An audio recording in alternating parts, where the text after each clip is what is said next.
اچھا جی، welcome back. آج ہم بات کر رہے ہیں کہ کیا آج ہم آزاد ہیں ذہنی طور پر. جیسے کہ ہم سوچتے ہیں کچھ عرصہ پہلے ناظرین ایک واقعہ ہوا کراچی میں، جہاں پر ایک آدمی شلوار قمیض پہن کے ایک نیشنل ڈریس جو ہے ہمارا وہ پہن کر کسی ریسٹورنٹ میں چلا گیا، ہائی فائی ریسٹورنٹ میں.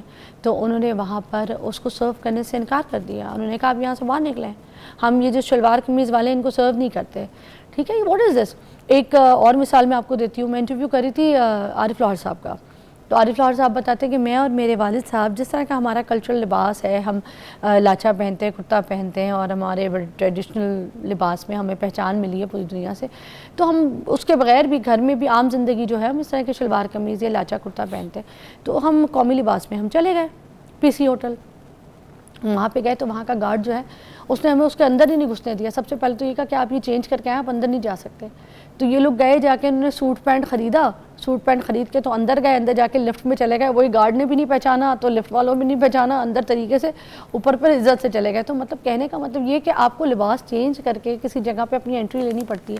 اسی طرح یہاں پر اور بھی بہت بڑے بڑے نامور کلب ہیں، مشہوری نہیں دینا چاہتی ان کو، کیونکہ وہاں پہ بھی یہی انہوں نے اپنا رول بنایا ہوا ہے کہ اگر آپ شلوار قمیض میں کسی اپنے بیٹے کو یا اپنی کسی رشتہ دار کو لے آئیں یا خود پہن کے چل جائیں تو آپ کو فوراً گیٹ پہ ہی کہہ دیتے ہیں کہ you not allowed, you can not wear shalwar kameez. یہاں کی پالیسی ہے، آپ کو یہ اتارنا ہے. اب میں اپنی ایک ڈرائیور صاحب کی مثال دیتی ہوں. میں کسی کے ساتھ کسی فیملی کے ساتھ کھانے پہ گئی اور وہاں پر میں اور میری بیٹی اور ان کی فیملی، ان کے بچے بیٹھ کے کھانا کھا رہے تھے.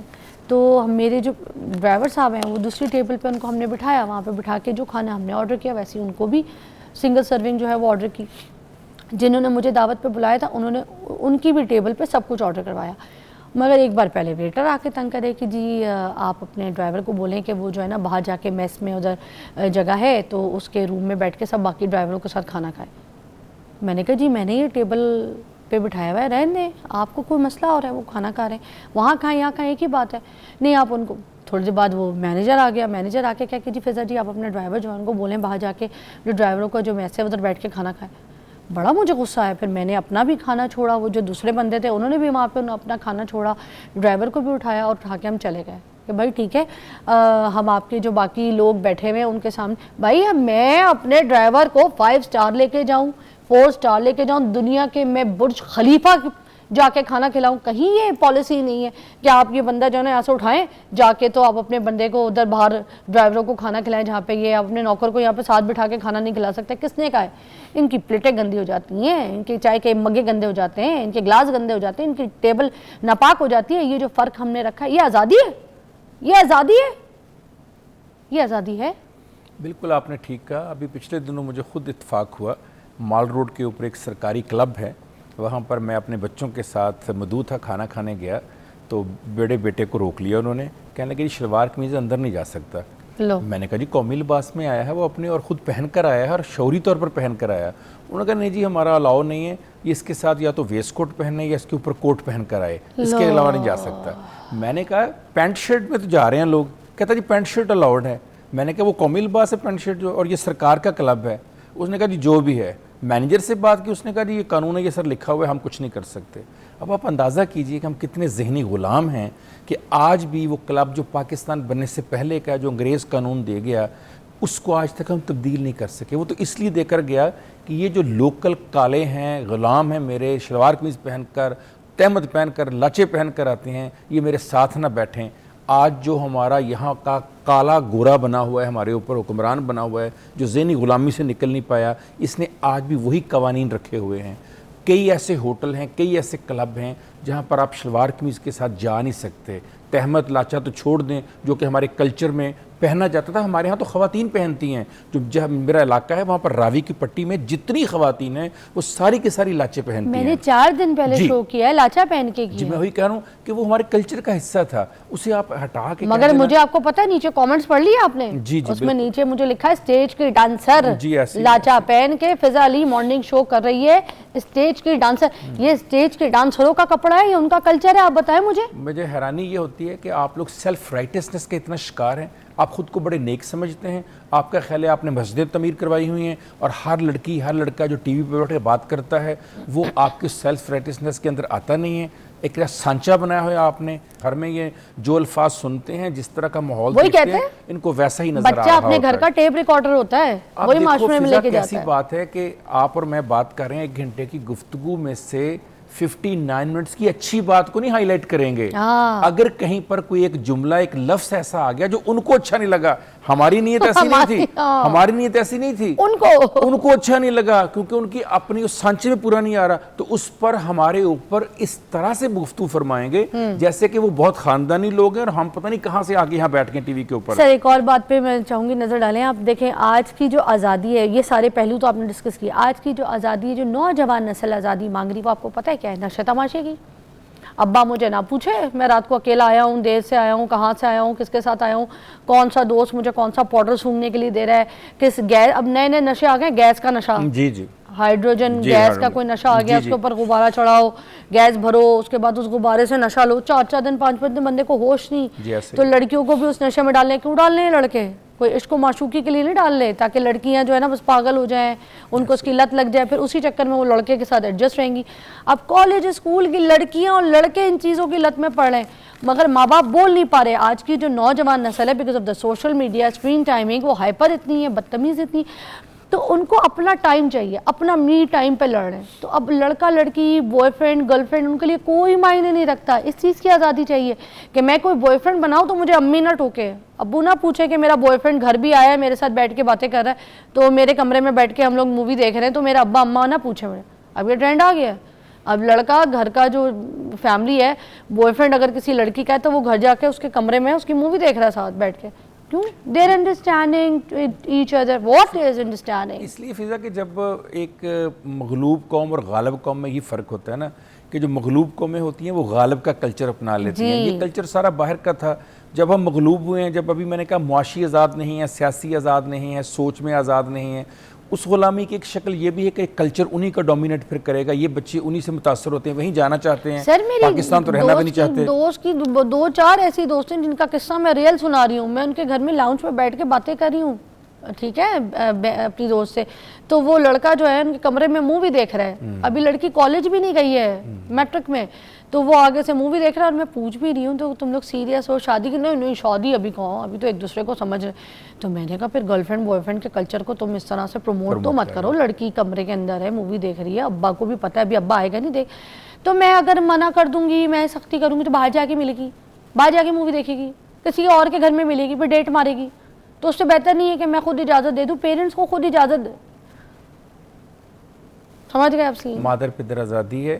یہ یورپین کلچر کے جو میں نے ابھی کہا کاٹھے انگریز بننے کی کوشش کی جا رہی ہے. نہ ان کے ہاتھ یہ کلچر ہے, نہ ان کے ہاتھ وہ ہے. ساری زندگی انہوں نے انگریز نہیں بن سکنا, انہوں نے ان کو ایکسیپٹ نہیں کرنا جتنی مرضی کوشش کر لیں گے. یہ بات کہنا کہ باہر جا کے ایسے کرے گی, کیسے کرے گی بھائی؟ اگر آپ اس کے ساتھ جائیں, اس کو اچھی تربیت دیں, اس کو سمجھائیں, اس کو ایجوکیٹ کریں, تو کیسے ہو سکتا ہے جو ابھی آپ بات فرما رہے ہیں. ہم سب لوگوں کی ماؤں نے, بہنوں نے, بیٹیوں نے پروفیشن میں کام کیا ہے, وہ جاتی ہیں, کوئی ڈاکٹر ہیں, کوئی انجینئر ہیں, کوئی پروفیسر ہیں, کوئی میڈیا میں کام کرتے ہیں.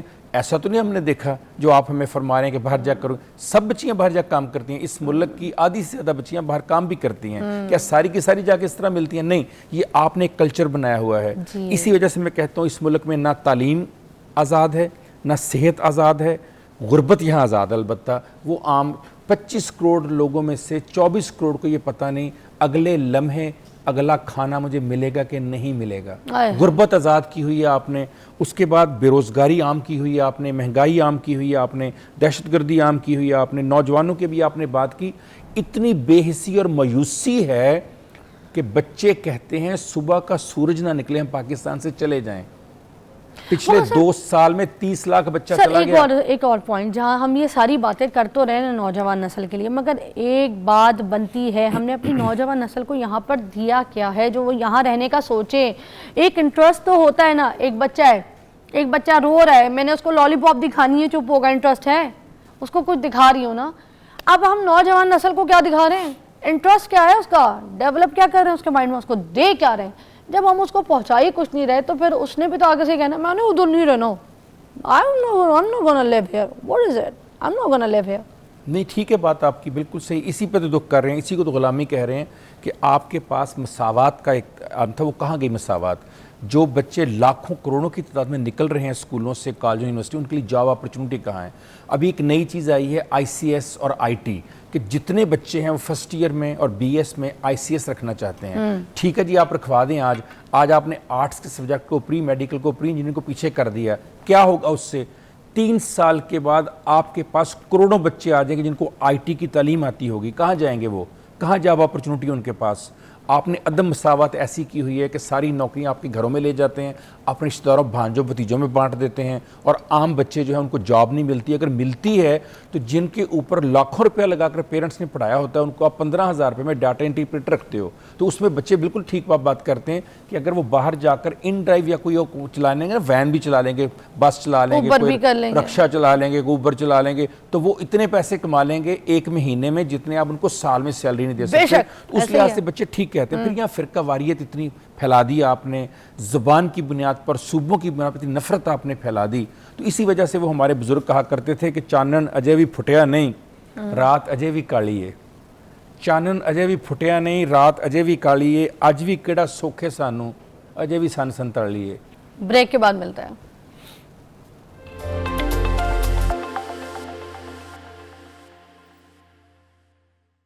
اچھا جی, اب ہم ذرا اس پہلو پہ نظر ڈالیں گے. جو لوگ ابھی بھی ہاتھ جوڑ کے لوگوں کے آگے کھڑے ہو جاتے ہیں, ایک اچھی مہنگی گاڑی سے بندہ اترتا ہے, اس سے امپریس ہو جاتے ہیں, اس کے آگے جھک کے ایسے ملیں گے, اس کو بالکل ایسے جھک کے بالکل ہی رسپیکٹ ایکسٹرا جا کے دیں گے. اب دیکھیں, خلیل الرحمن قمر صاحب یہ کہتے ہیں 1947 سے پہلے ہم جو تھے بادشاہوں کے نیچے رہتے تھے, اس طرح سے زندگی گزارتے تھے. پھر اچانک سے 1947 میں ہمیں کہا گیا کہ جمہوریت آ گئی ہے, اب آپ جمہور ہو. لیکن ہماری عادت ہے تو اسی طرح ویسی کی ویسی رہ گئی کہ ہم جیسے بادشاہوں کے نیچے رہتے تھے اسی طریقے سے ہمارا رویہ ویسے ہی ہے, ہم ویسے ہی رہتے ہیں. ہاتھ باندھنا جو ہے وہ صرف اللہ کے سامنے ہوتا ہے, جھکنا صرف اللہ کے سامنے ہوتا ہے, مگر ہم انسان کے آگے جھک رہے ہوتے ہیں, ہم انسان کے آگے ہاتھ باندھ رہے ہوتے ہیں. ٹھیک ہے, ان لوگوں کے بارے میں کیا کہیں گے آپ؟ جیسے میں نے پہلے کہا نا کہ ذہنی غلامی کی بہت ساری شکلیں, اس سے ایک شکل یہ ہے کہ اگر آپ سے کسی کے پاس پیسے زیادہ ہیں, اختیار زیادہ ہے, آپ سے زیادہ کوئی طاقتور ہے, مقتدر حلقوں میں اس کا اثر و رسوخ ہے, تو اب آپ کے پاس ایک ہی طریقہ رہ گیا اس کے قریب ہونے کا, وہ یہ ہے کہ آپ اتنا جھک جائیں کہ وہ آپ کو اپنی غلامی پسندانہ سوچ کے زیر اثر اچھا سمجھنا شروع ہو جائے. میری والدہ نے آغاز میں 60s میں جب شروع کی اپنی جاب, تو وہ سندھ سے شروع کی انہوں نے, تو وہ مجھے بتاتی ہیں کہ وہاں لوگوں سے میں پوچھتی تھی, وہ کہتے تھے کہ ہم نے تو 20-20, 30-30 سال سے سائیں کو دیکھا تک نہیں, یعنی سائیں کے قدموں سے اوپر ہماری آنکھیں بھی نہیں جاتی. اور سائیں کون ہوتا ہے؟ جو وہاں کا وڈیرا ہے, جو وہاں کا چودھری ہے. یہ جو سوچ ہے یہ ہمارے پنجاب میں, خاص طور پر جو جنوبی پنجاب ہے, سندھ میں, بلوچستان میں, کے پی کے میں عام ہے کہ وہاں کے جو وڈیرے ہیں, جو امیر لوگ ہیں, جو زمیندار ہیں, جو جاگیردار ہیں, جو انڈسٹریلسٹ ہیں, وہ لوگ اپنے غلاموں کو, اپنے گھر کام کرنے والوں کو, فیکٹریوں میں کام کرنے والوں کو نہ صرف جھکنے پہ مجبور کرتے ہیں, اگر وہ نہیں جھکتا تو وہ سمجھتے ہیں ان کے اندر اکڑ آ گئی ہے. اسی وجہ سے وہ تعلیم نہیں حاصل کرنے دیتے. وہ کہتے ہیں ان کا بچہ کل پڑھے گا, یہ جھکیں گے نہیں, یہ ہمارے پاؤں کی طرف نہیں دیکھیں گے, یہ ہمارے جوتے صاف کرنے سے اوپر اٹھائیں گے, یہ ہمارے کپڑوں کو دیکھیں گے, یہ ہمارے چہرے کو دیکھیں گے, یہ ہم سے مقابلہ کرنے کی کوشش کریں گے. تو اس وجہ سے یہ لوگ قریب ہونے کے لیے پہلے سے زیادہ جھکنے کی کوشش کرتے ہیں. دیکھیں نا, جب 100 ملازموں میں مقابلہ چل رہا ہو, کون زیادہ جھکتا ہے, تو پھر ایک نے تو جھک کے زمین کے ساتھ ہی چل جانا نا. اس کو یہ یاد نہیں ہے کہ رب کی ذات ہے, جو بھی آپ نے فرمایا اللہ کے آگے جھکتے ہیں. وہ کہتے ہیں اللہ نزدیک ہے, اللہ نزدیک ہے یا گھونسا. وہ کہتے ہیں گھونسا تو پڑ جائے گا, اللہ تو بہت دور ہے. یہ تو نظر آ رہا ہے کہ میرا یہ بیٹھا ہوا ہے باس, یہ قریب ہے, اللہ بعد کی بات ہے, اس کو بعد میں دیکھیں گے. باس تو بعد میں بھی دیکھنے کی بات نہیں کرتے. وہ کہتے ہیں یہی ہمارا سب کچھ ہے.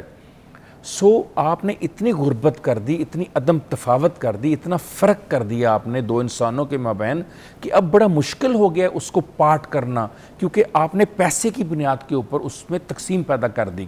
اگر آپ کو یاد ہو, ایک زمانے میں انکل سرگم ایک پروگرام کیا کرتے تھے, اس میں کردار آتا رولا. ہائے ہائے مجھے بہت یاد آتا ہے. اگر آپ مجھے موقع دیں تو میں رولے کی 2-3 باتیں آپ کو سناؤں. بھئی کیا کمال بات کی رولے نے. اس میں آپ کو نظر آئے گا یہ بھی آپ نے جو غلامی کی بات کی فرق کیوں آیا. وہ کہتا ہے میرے پیارے اللہ میاں دل میرا حیران ہے, میرے پیارے اللہ میاں دل میرا حیران ہے, میرے گھر میں فاقہ ہے اس کے گھر میں نان ہے, میں بھی پاکستان ہوں وہ بھی پاکستان ہے. میرے پیارے اللہ میاں لیڈر کتنے نیک ہیں, ہم کو دیں وہ صبر کا پھل, خود وہ کھاتے کیک ہیں. میرے پیارے اللہ میاں یہ کیسا نظام ہے, فلموں میں آزادی ہے ٹی وی پر اسلام ہے. میرے پیارے اللہ میاں سوچ کے دل گھبراتا ہے, بند ڈبوں میں خالص کھانا ان کا کتا کھاتا ہے. میرا بچہ روتے روتے بھوکا ہی سو جاتا ہے.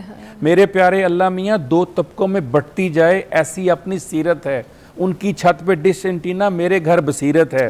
میرے پیارے اللہ میاں میری آنکھ کیوں چھوٹی ہے, اس کی آنکھ میں کوٹھی ہے میری آنکھ میں روٹی ہے. میرے پیارے اللہ میاں تیرے راز بھی گہرے ہیں, ان کے روزے سحری والے اور میرے 8 پیرے ہیں. میرے پیارے اللہ میاں روزہ کھلوانے کی ان کو دعوت ملے سرکاری ہے, میرا بچہ روزہ رکھ کر ڈھونڈتا پھرتا افطاری ہے. میرے پیارے اللہ میاں بادل می برسائے گا, میرے پیارے اللہ میاں بادل می برسائے گا, اس کا گھر دھل جائے گا میرا گھر بہہ جائے گا. میرے پیارے اللہ میاں یہ کیسی ترقی ہے, ان کی قبریں تک ہیں پکی اور میری بستی کچی ہے. جب یہ فرق آپ کر دیں گے, یہ تفاوت آپ کر دیں گے, جب عدم مساوات اتنی کر دیں گے, جب امیر امیر تر اور غریب غریب تر کر دیں گے, جب متوسط طبقہ ختم کر دیں گے اور ان کو خط غربت سے نیچے لے جائیں گے. ابھی میں تعلیم کی بات کر رہا تھا. فضا آپ کو پتہ ہے جس ملک کا 1 کروڑ 40 لاکھ بچہ سکولوں سے باہر ہو, جس کی 40 سے 45% آبادی خط غربت سے نیچے, خط غربت سے نیچے کا مطلب آپ سمجھتی ہیں کہ ایک دن میں 1 وقت کی روٹی کھانے کو جس کو میسر نہ ہو, اسے آپ بتا رہے ہیں کہ تم کسی امیر کے آگے, تم کسی جاگیردار کے آگے جھکو نہ, تم اللہ کے آگے جھکو. اسے اللہ تو یاد نہیں رہتا, اسے یہ یاد رہتا ہے کہ میرے گھر میں دانے دینے والا یہ چودھری ہے, میرے گھر روٹی دینے والا یہ زمیندار ہے. اس کے آگے نہ جھکے تو کہاں پر جائے. اس کو تو بتایا ہی دے گیا ہے جو تمہیں دیتا ہے اس کے آگے جھکو. وہ سمجھتا ہے کہ اللہ نہیں دے رہا, نعوذ باللہ وہ سمجھتا ہے کہ یہ شخص مجھے دے رہا ہے. جب تک آپ یہ عدم مساوات ختم نہیں کریں گے, جب تک آپ انسان کو انسان نہیں سمجھیں گے. کیا خوبصورت بات کی تھی منظر مفتی صاحب نے, انہوں نے کہا جسے کل فرشتوں نے سجدہ کیا تھا وہ آج فٹ پاتھ پہ مردہ پڑا ہے. جب تک اس مردہ پڑے کو آپ دوبارہ زندہ نہیں کریں گے, وہ پاکستان جس کی خاطر میرے بزرگوں نے آپ کے بزرگوں میں قربانی دیں, جو لوگ ہماری گفتگو سن کر سمجھ رہے ہیں کہ شاید آج صرف ہم تنقید کرنے بیٹھے ہوئے ہیں, میں ان کو پہلے بتانا چاہتا ہوں کہ میرے گرد فصیلیں, مقتل, زنجیریں, پھر بول رہا ہوں میرے گرد فصیلیں, مقتل, زنجیریں, زندان, پھر بھی لب پر ایک دعا ہے, جیوے پاکستان. اور ہاتھ اٹھا کر کھا رہے ہیں ہم قسم قرآن کی, دل بھی پاکستان کا ہے, جان بھی پاکستان کی. ہم اس کنٹری کے لیے, اس وطن کے لیے جان دے بھی سکتے ہیں, جان لے بھی سکتے ہیں, لیکن جب تک ہم زندہ ہیں ہم یہ بھی نہیں چاہیں گے کہ اس وطن کا کوئی ایک شخص رات کو بھوکا سوئے, کسی ایک کی قبر کے لیے اس کے پاس پیسے نہ ہوں اور مرنے کے لیے ہسپتال کا خرچہ نہ دے سکے وہ. اس لیے اس دکھ کے ساتھ ہم کہہ رہے ہیں کہ ہم آج بھی ذہنی غلامی کا شکار ہیں. ایک بریک لیتے ہیں.